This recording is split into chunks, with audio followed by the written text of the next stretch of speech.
welcome in. I want to introduce you to the Taupo cardigan, or I should probably say the reknit of the Taupo cardigan.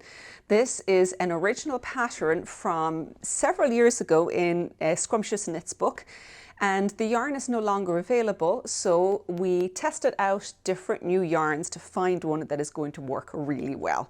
So if you're watching this video, you may perhaps already be in the YouTube course for the Taupo cardigan, or if you've just happened across the video here for the introduction, then you may want to check out the rest of the course where we'll go through all of the possible techniques you're going to use as you work your way through the cardigan. So you can see here the cardigan, it is a little bit unusual. It's a side-to-side knit, starts in the middle, goes out in each direction, and it has got set-in little sleeve caps, gentle A-line shaping, and a little bit of the Trinity or Blackberry stitch as decoration down here, and also in the middle of the back. So I now want to give you an idea of all of the small little details that are in here and the kind of things you're going to learn as you're going through the course. So I'll turn this around first of all, because this is where it begins. So down the middle of the back is where this is going to start, where you'll start with the provisional cast on.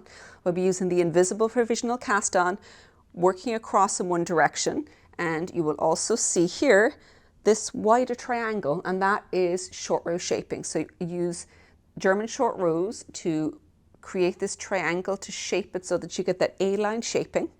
Then the next thing you're going to learn is how to work this Trinity stitch or Blackberry stitch. It's the same stitch, just two different names for it. Then you continue out here, cast on across the front, do a little bit of neck shaping, and then you join the two and you work two from side to side coming out here. Then you do a little bit more shaping at the front here with short rows to create the A-line shaping at the front. Small bit of decreases for the armhole, and you end with a 3 needle bind off. So all of these techniques are going to be detailed within the pattern. So if they're new to you, you can see all of the written details in the pattern, and then if you follow along with the playlist within the YouTube course, you can see a video on how to do it. So it's a really good way of learning new techniques.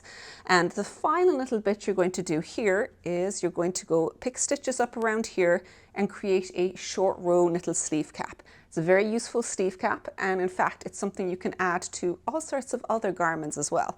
So once one side is finished, you then come back, undo your provisional cast on, and you do exactly the same thing out on the other side. So each side mirrors each other, and you end up with the perfectly symmetrical garment when you've finished. So now the next thing you're going to want to take a look at is yarns you would use. So the original yarn for this was a scrumptious chunky yarn, which was a single ply merino silk blend. It gave quite a bit of drape, and it was quite a heavy yarn, so it had a very different feel to this version. We went through and we were looking for yarns that would work well, and we ended up settling on Donegal Chunky. So the soft chunky here by Studi Donegal. It's a woolen spun yarn, 100% merino, and it's got obviously a little bit of weight to it by virtue of the fact that it's a chunky weight. But woolen spun means that it's also got a little bit more air in there, so that helps not make it too heavy. And you can knit this at kind of a range of sizes. You could knit it as small as, you could knit it to 16 stitches, or you can move it up a little bit wider like this. And because it's woolen spun and blooms, it works quite well and a little bit more open. So it shows off the stitch pattern. It doesn't get too heavy, and it's really comfortable to wear. So there's all sorts of, little benefits to this yarn. There's a couple of the different colors here. So you can go for kind of brighter golds, more subtle denim colors, and then the wonderful red that I've got in this one here.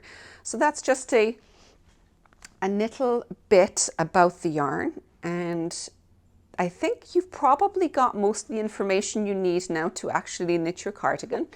So if you haven't joined the course, then please come on in and take a look through the playlist so that you can actually learn how to knit all the different techniques. You might also want to check out our YouTube channel, because this is not the only course we've got. We've actually got several other ones that are all tied in with the pattern, so you'll see every single one of the techniques you're going to need for those particular patterns.